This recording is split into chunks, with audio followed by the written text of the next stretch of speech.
வணக்கம் அன்பர்களே. வேதாத்திரிய யோகத்தில் உங்களை சந்திப்பதில் பெருமகிழ்ச்சி அடைகிறேன். நீங்களும் உங்கள் அன்பு குடும்பமும் வாழ்க வளமுடன். இன்று ஒரு சிந்தனை கருத்தை காணலாம். இந்த வாரம் முழுவதும் உங்கள் வாழ்க்கையின் சிற்பி நீங்களே என்ற ஒரு மகரிஷியின் கருத்தை எடுத்துக்கொண்டு நாம் சில பதிவுகளை பார்த்து வருகிறோம். நம்முடைய வாழ்க்கையின் சிற்பி என்று சொல்லும் பொழுது நாமே அந்த வாழ்க்கையை வடிவமைத்துக் கொள்ளலாம் என்ற ஒரு கருத்து அங்கே உருவாகிறது. அதாவது எப்படி நம்முடைய வாழ்க்கையை சிறப்பாக வைத்துக் கொள்ள முடியும், துன்பமே இல்லாத இன்ப வாழ்க்கையை வாழ முடியும், எங்கும் எதிலும் எந்த ஒரு செயலிலும் நன்மையை பெற முடியும், நமக்கும் பிறருக்கும் மகிழ்ச்சியை பெற்றுக்கொள்ள முடியும் என்ற ஒரு கருத்தாக வரும். ஆனால் ஒவ்வொருவரும் ஒரு நோக்கத்தை வைத்துக்கொண்டு அதன் வழியில் வாழ்ந்து வருகிறோம். ஒவ்வொருவருக்கும் ஒவ்வொரு மாதிரியான வாழ்க்கை முறைகள் இருக்கிறது.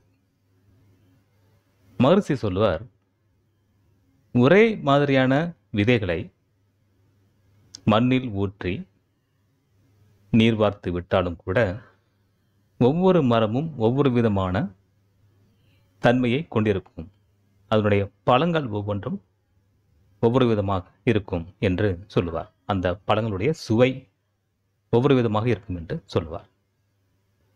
இதே போல ஒரு மனிதனுக்கு 4 பிள்ளைகள் இருந்தால் அந்த 4 பிள்ளைகளுடைய படிப்பு, வேலைவாய்ப்பு ஒரே மாதிரி அமைவதில்லை. ஒவ்வொருவருக்கும் ஒவ்வொரு மாதிரியான அறிவு நிலை, கற்றுக்கொள்ள முறை, அதனுடைய தாக்கம், அதனுடைய அறிவு அனுபவம் மாறிக்கொண்டே இருக்கும். வேலைக்கு ஏற்றபடி அந்த நுணுக்கங்கள் மாறிக்கொண்டே இருக்கும். ஒருவருக்கு தெரிந்தது இன்னொருக்கு தெரியாது என்ற ஒரு மாறுதல். இது எப்படி என்றால், ஒவ்வொருவரும் தனக்குள்ளாக இருக்கின்ற அந்த ஒரு அறிவை வளர்த்து கொண்டு அதை இந்த வாழ்க்கையில் பயன்படுத்தி வருகிறார்கள். இப்படி வளரும் பொழுது என்ன தேவை என்ற ஒரு கருத்து நிறைய பேருக்கு மாறிவிடுகிறது.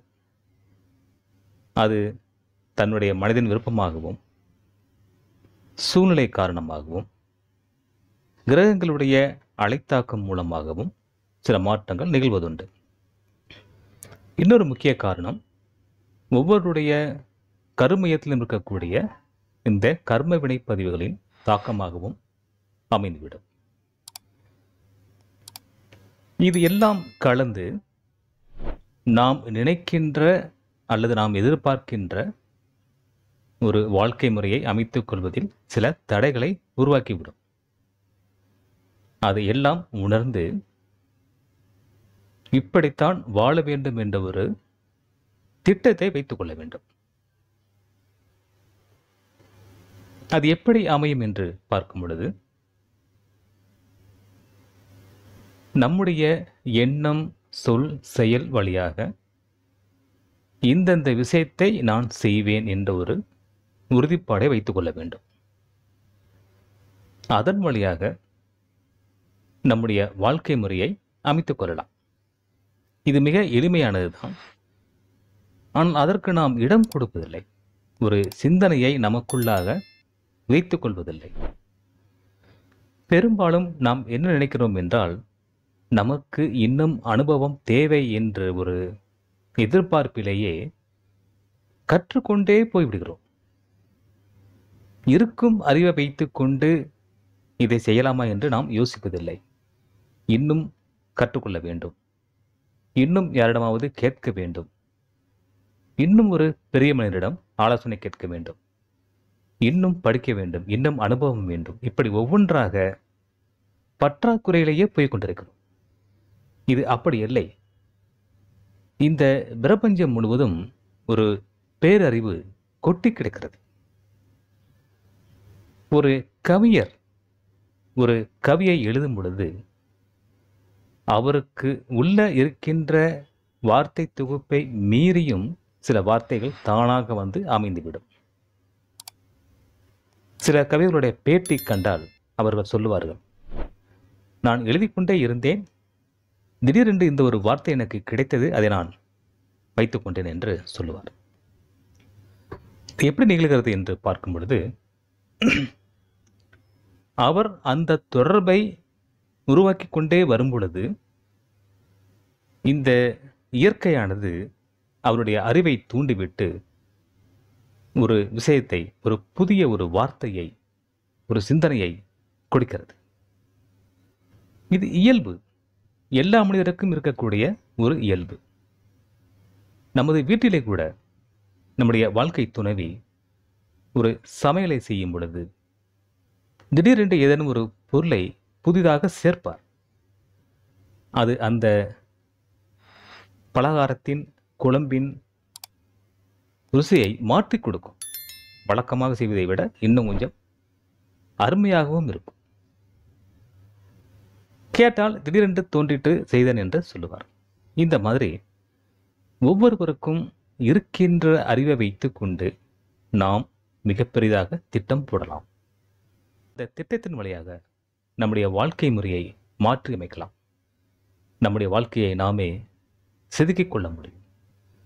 இதற்காக நாம் மீண்டும் மீண்டும் படிக்க வேண்டியதில்லை, ஆராய்ச்சி செய்ய வேண்டியதில்லை. இருப்பதை வைத்துக்கொண்டு நாம் சிந்தித்து பார்த்தால் சில உண்மைகளை தானாக நாம் பெற்றுக்கொண்டு நம்முடைய வாழ்க்கையை நாம் மிகச்சரியாக அமைத்துக் கொள்ள முடியும். நல்லது நண்பர்களே, நாம் மீண்டும் அடுத்த ஒரு பதிவிலை சந்திப்போம். நன்றி. வாழ்க வையகம், வாழ்க வையகம், வாழ்க வளமுடன். வணக்கம் அன்பர்களே, வாழ்க வையகம், வாழ்க வளமுடன். வேதாத்திரிய சேனலோடு இணைந்து கொள்ளுங்கள். உங்கள் உடல் நலம், மனவளம், உயிர் வளம் பெருக்கிக் கொள்ளுங்கள். உங்கள் வாழ்க்கையையும் பொருளாதாரத்தையும் உயர்த்திக் கொள்வதற்கான வழிகள் இங்கே சொல்லப்படுகின்றன. இன்றே சப்ஸ்கிரைப் செய்து கொள்ளுங்கள். வாழ்க வளமுடன்.